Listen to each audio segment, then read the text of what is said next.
Hello everyone, welcome to my first blog. আমাদের আজকে journey হলো জয়পুর ফরেস্ট সোনার বাংলা। তো আমরা বাড়ি থেকে 7টা সাড়ে 7টা নাগাদ বেরিয়ে পড়েছি, বাট এটা যেহেতু ন্যাশনাল হাইওয়ে রাস্তা নয়, আরামবাগের রাস্তা দিয়ে যাচ্ছি, তো আমাদের রেস্টুরেন্টটা খুঁজতে খুব প্রবলেম হয়েছে। তো আমরা স্কাইবার্ড বলে একদম অলমোস্ট জয়পুর ফরেস্টের কাছাকাছি চলে আসার পরই একটা রেস্টুরেন্ট পেলাম, যেটা মোটামুটি ভালো। তো সেখান থেকে আমরা ব্রেকফাস্টটা করলাম। তোমরা দেখতে পাচ্ছ রেস্টুরেন্টটা বেশ ভালো, বাট আমাদের ব্রেকফাস্টটা করতে একটু দেরি হয়ে গেল। বাট দেরি হলো আমাদের, আমরা যে খাবারগুলো পেয়েছি, আমরা লুচি সবজি মিষ্টি খেয়েছিলাম, ভালো ছিল। এরপর আমরা বেরিয়ে পড়লাম জয়পুর ফরেস্টে। আমরা অলমোস্ট ঢুকেই গেছি। তোমরা দেখতে পাচ্ছ দুপাশে কি সুন্দর গাছপালার মধ্যে দিয়ে জঙ্গলের মাঝখান থেকে আমরা যাচ্ছি। কোথাও লেখা ছিল ডিয়ার আছে, হাতি আছে, বাট আনফর্চুনেটলি আমরা কোনো কিছু দেখাই পাইনি। তো আমরা এখন পৌঁছে গেলাম আমাদের হোটেলে। আমরা এখন হোটেলে চেকিং করব, এই জাস্ট আমাদের গাড়িটা ঢুকছে। তো দেখা যাক রিসর্টটা কীরকম হয়।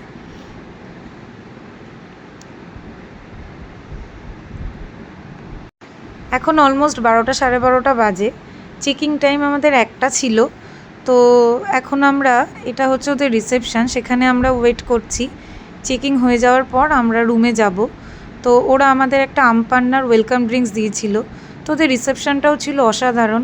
এই যে আমার মেয়ে বসে আছে এখন সোফায়, আর আমার হাজব্যান্ড ওইদিকে চেকিং করতে গিয়েছে। তো আফটার চেকিং এখন আমরা ওখানে জঙ্গল সাফারি, যেহেতু ওরা গাড়ি প্রোভাইড করছে, একটা জঙ্গল ভাইবস দেওয়ার চেষ্টা করছে। তো সাফারিতে করে আমরা এখন রিসেপশান থেকে আমাদের রুমের দিকে যাচ্ছি। তো তোমরা দেখতেই পাচ্ছ চারপাশের ভিউটা জাস্ট অসাধারণ। পুরো মনে হচ্ছে জঙ্গলের মধ্যে একটা বেশ থ্রিলিং এক্সপিরিয়েন্স হবে। তো জঙ্গলের মধ্যে আমরা ঢুকে পড়েছি। সেখানে যে বাড়িগুলো রয়েছে বা যে কটেজগুলো রয়েছে সেগুলো সব ব্ল্যাক কালারের। তো এক্সপিরিয়েন্সটা খুব অসাধারণ। আমরা এখন রুমে পৌঁছে গেছি। তো রুমের মধ্যে ওরা সেই একটা যে নেচারের ভাইবস দেওয়ার চেষ্টা করেছে। তোমরা ওয়ালগুলো দেখতে পাচ্ছ যে মাটির দেয়ালে যেরকম একটা টেক্সচার থাকে, সেরকম কংক্রিটের দেয়ালের উপর ওরা করেছে। রুমটা বেশ ছিমছাম, বেডটাও খুব সুন্দর ছিল, আর একটা সোফা, সেন্টার টেবিল, আর যথেষ্ট স্পেসিয়াস একটা রুম। আমাদের রুমটা গ্রাউন্ড ফ্লোরে। তো রুমের সাথেই অ্যাটাচ ব্যালকনি আছে। তো ব্যালকনি থেকে কিন্তু ব্যালকনির ভিউটা জাস্ট অসাধারণ, চারপাশে জঙ্গল দেখা যাচ্ছে। তো সকালবেলায় বসে বা ইভিনিংয়ে বসে এখানে জঙ্গলের পুরো ভাইবসটা কিন্তু ব্যালকনি থেকেই পাওয়া যাবে, রুমের বাইরে না গেলেও। এই হচ্ছে এখানে যে ড্রেসিং টেবিলটা দিয়েছে, তার সাথে ল্যাম্প রয়েছে, টিভি রয়েছে। তো এইবার আমি তোমাদেরকে বাথরুমটা একবার দেখিয়ে দিচ্ছি। তো বাথরুমটার মধ্যে বেসিনটা যেটা রয়েছে খুবই সুন্দর। ছোটোখাটোর মধ্যে টয়লেটটা একদমই ছিমছাম, বাট খুব সুন্দর। তো দেখতে পাচ্ছ তোমরা গ্লাস ডোর দিয়ে ওখানে শাওয়ার এরিয়াটাকে পুরো সেপারেট করে দিয়েছে, আর বাথরুমটা ছিল যথেষ্ট নিট অ্যান্ড ক্লিন। এরপর আমরা একটু ফ্রেশ হয়ে বেরিয়ে পড়লাম চারপাশ ঘুরতে। চারপাশটা ছিল একদমই জঙ্গলের মধ্যে, একটা অসাধারণ সুন্দর ফিলিংস। চারিপাশে শুধু সবুজ গাছ, মনে হচ্ছে সবুজের মধ্যে একটা দিন কাটাচ্ছি। তো পুরো সবুজের মধ্যে, প্রকৃতির মধ্যে একটা দিন কাটাতে চাইলে তোমরা অবশ্যই জয়পুর ফরেস্ট সোনার বাংলা রিসর্টে আসবে। এখানে বিভিন্ন অ্যাক্টিভিটি আছে, কিন্তু তার জন্য 900 রুপিস পে করতে হবে, আর ফ্রিতে জাস্ট এই হ্যাঙ্গিং ব্রিজটাই আছে। তো সেটাই আমি এক্সপিরিয়েন্স করলাম। হ্যাঙ্গিং ব্রিজ এক্সপিরিয়েন্স করার পর আমরা চলে গেলাম এই প্রপার্টির ইনডোর গেম সেকশন আর জিম সেকশনটা ঘোরার জন্য। তো সেই এরিয়াটাও ছিল খুবই বড়। তো তোমরা দেখতে পাচ্ছ যে জিমের সেকশনটা, অনেক অ্যাক্টিভিটি আছে জিমের, যদিও আমি জিম সম্পর্কে খুব একটা ওয়াকিবহল নই। আর এ পাশে রয়েছে ইনডোর গেম সেকশনটা, যেটা আমি এখন ঘুরে দেখাচ্ছি। যেখানে দেখতেই পাচ্ছ খুব ছোট বাচ্চাদের জন্য কিন্তু কিছু কিছু অ্যাক্টিভিটি রয়েছে, যেখানে আমার কন্যা এবং আমার হাজব্যান্ড দুজনে মিলে অলরেডি খেলা শুরু করে দিয়েছে। এখন মেয়ে আর বাবা মিলে ব্যাট বল খেলবে, আর আমি দাঁড়িয়ে দাঁড়িয়ে দেখব। এর আগেও ছোটদের যে বেবি দোলনা বা বলের মধ্যে জাম্পিং, সেই সবই আমার মেয়ে অ্যাক্টিভিটিগুলো করেছে, আর লাস্টে বাবার সাথে খেলতে শুরু করে দিয়েছে। এই খেলাধুলা হয়ে গেলে আমরা এখান থেকে বেরিয়ে রুমে যাই। দেন ওখানেই আমরা রুমে লাঞ্চটা আমাদের অর্ডার করে দিই। লাঞ্চে আমরা নিয়েছিলাম একটি পোলাও, যেটা খুব সুন্দর ছিল। আফটার দ্যাট আমরা আবার প্রপার্টিটা এক্সপ্লোর করতে বেরিয়ে গেলাম। পোলাওটা খুবই ভালো ছিল, যেহেতু আমাদের সকালে ব্রেকফাস্টটা করতে অনেকটাই লেট হয়ে গিয়েছিল, ওই জন্য আমরা দুপুরে অনলি পোলাও অর্ডার দিয়েছিলাম, কারণ আমার কন্যা ঝাল খেতে পারেন না। তাই যখনই আমরা কোথাও ঘুরতে যাই তার জন্য কোনো মিষ্টি আইটেম অর্ডার দিতে হয়। তাই আমরা একটা পোলাও নিয়েছিলাম এবং আমরা যেভাবে বানিয়ে দিতে বলেছিলাম ওরা কিন্তু ঠিক সেভাবেই বানিয়ে দিয়েছিল। এবার তোমরা চারপাশটা দেখো, চারিদিকে শুধু সবুজ আর সবুজ, যেদিকে দু চোখ যাবে শুধু সবুজই দেখতে পাবে।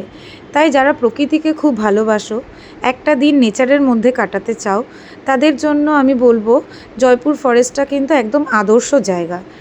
আর অবভিয়াসলি জয়পুর ফরেস্টের এই সোনার বাংলা রিসর্ট, কারণ এই রিসর্টে থাকলে তোমাদের আলাদা করে বাইরে কোনো স্পট ভিজিট করতে হবে না, এখানে থেকেই তোমরা কিন্তু পুরো জঙ্গল ভাইবসটা পেয়ে যাবে। এই হলো ওদের ক্যাফে কাম বার এরিয়া। এই এরিয়াটা কিন্তু আমার সব থেকে বেশি পছন্দ হয়েছে, আর সুইমিং পুল এরিয়াটাও আমার ভীষণ পছন্দ হয়েছে। তো এখানে দেখতে পাচ্ছ যে কাচের একটা সেপারেট বিল্ডিং রয়েছে, তার মধ্যে যেরকম ভিতরে বসার জায়গা আছে, ঠিক বাইরে দিয়েও কিন্তু ওরা অনেক সিটিং অ্যারেঞ্জমেন্ট রেখেছে। আর এটা বেশ একটা সুন্দর আইল্যান্ড টাইপের ফিল দেবে তোমাকে। দেখতেই পাচ্ছ চারিধারে জল দেখতে পাওয়া যাচ্ছে, আর তার মাঝখানে কি সুন্দর সাঁকো করে দিয়েছে, একটা বাঁশ দিয়ে একটা সুন্দর বসার জায়গা করেছে, যেখানে গাছও আছে, সিটিং এরিয়া রয়েছে। এখানে যদি প্রকৃতির মাঝে বসে থাকো তাহলে কিভাবে যে টাইম কেটে যাবে বুঝতে পারবে না। এরপর আমরা চারপাশটা ঘুরে ড্রেস চেঞ্জ করে চলে গেলাম সুইমিং পুলের মজা নিতে। যে কোনো জায়গায় ঘুরতে গেলে সুইমিং পুলের মজা নেওয়াটা হচ্ছে আমাদের কাছে খুব একটা ইম্পর্টেন্ট জিনিস। তার কারণ আমার কন্যা সুইমিং পুল ভীষণ পছন্দ, যদিও প্রত্যেকবারই ও শুরুতে কিছুক্ষণ একটু ভয় পাবে, জলে নামতে চাইবে না, তারপর আস্তে আস্তে ইজি হয়ে যায়। দেখতেই পাচ্ছ এখন আমি ওর সাথে জল নিয়ে খেলা করছি। তো প্রথমে একটু ভয়ই পাচ্ছিল, জলে নামতে চাইছিল না, এখন আস্তে আস্তে আমার কোলে বসে খেলছে। এরপর আস্তে আস্তে ইজি হয়ে ও তো পুরো সুইমিং পুলেই নেমেছে। And by the way swimming পুলটা ছিল বেশ বড়, এবং সুইমিং পুলের চারপাশের ভিউটা তো তোমরা দেখতেই পাচ্ছ, জাস্ট অসাধারণ ভিউ। সুইমিং পুলে নামলে কীভাবে যে 1-2 ঘন্টা কেটে যাবে সত্যি আমরাও বুঝতে পারিনি, কখন যে বেলা গড়িয়ে সন্ধে হয়ে গেল। তো চারপাশে অসাধারণ বিউটি, এবং তারপরেও যদি কারোর জলে নামার ইচ্ছা না হয়, তাও সিটিং অ্যারেঞ্জমেন্টগুলো এত সুন্দর করে দিয়েছে, সেখানে কিছুক্ষণ বসে থাকলে সেই টাইমটা যে কিভাবে কেটে যাবে তোমরা বুঝতেই পারবে না। এই যে আমি আর আমার কন্যা জলের মধ্যে একদম নাচানাচি শুরু করে দিয়েছি, খুব মজা করেছি আমরা সেদিন সুইমিং পুলে। এরপর রাতের বেলায় আমরা চলে গেলাম ওদের রেস্টুরেন্ট সেকশানে। তোমরা দেখতেই পাচ্ছ ওদের রেস্টুরেন্টটা ভীষণই বড়, এত সুন্দরভাবে ডেকোরেট করা, কি বলবো সেটা তোমরা নিজেরাই দেখে নাও, এত স্পেসিয়াস, এত সুন্দর। অ্যান্ড খাওয়ার কোয়ালিটিও বেশ ভালোই ছিল। আমরা ফিশ ফিঙ্গার অর্ডার করেছিলাম, অ্যান্ড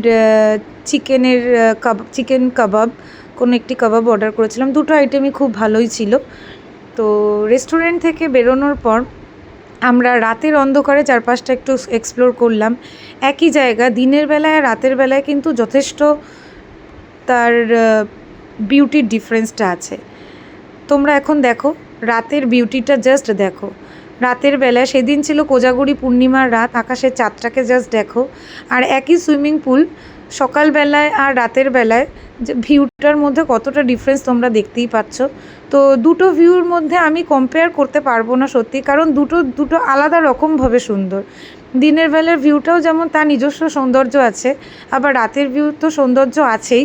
অ্যান্ড স্পেশালি সেদিন যেহেতু কোজাগরি পূর্ণিমা ছিল, চাঁদের আলো জঙ্গলের মধ্যে পড়ে তার বিউটিটা আরও বাড়িয়ে দিয়েছিল। দেন রাতে ডিনার করে আমরা শুয়ে পড়ি, আর নেক্সট মর্নিং ওখানে কমপ্লিমেন্টারি ব্রেকফাস্ট ছিল।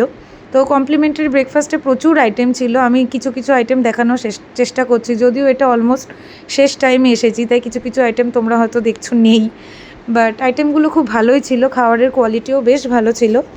তো এখান থেকে খেয়ে আমরা চেক আউট করে বেরিয়ে পড়ি। তো এখান থেকে বেরোনোর পর আমরা চারপাশে বিষ্ণুপুরের যে মন্দিরগুলো আছে সেগুলো সব এক্সপ্লোর করেছিলাম।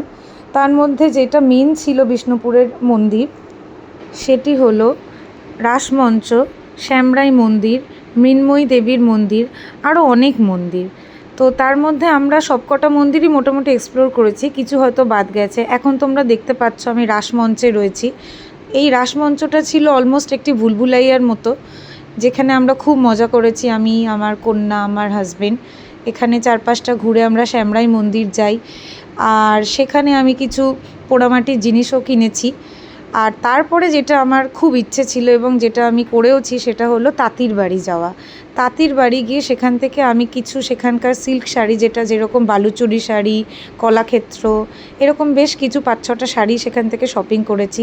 সব মিলিয়ে আমার এই ট্রিপটা অসাধারণ গেছে এবং আমি সবাইকে রেকমেন্ড করব সোনার বাংলা জয়পুর ফরেস্টে থেকে এবং নেক্সট ডে বিষ্ণুপুরটা ঘুরে তোমরা অবশ্যই আসতে পারো। Thank you so much.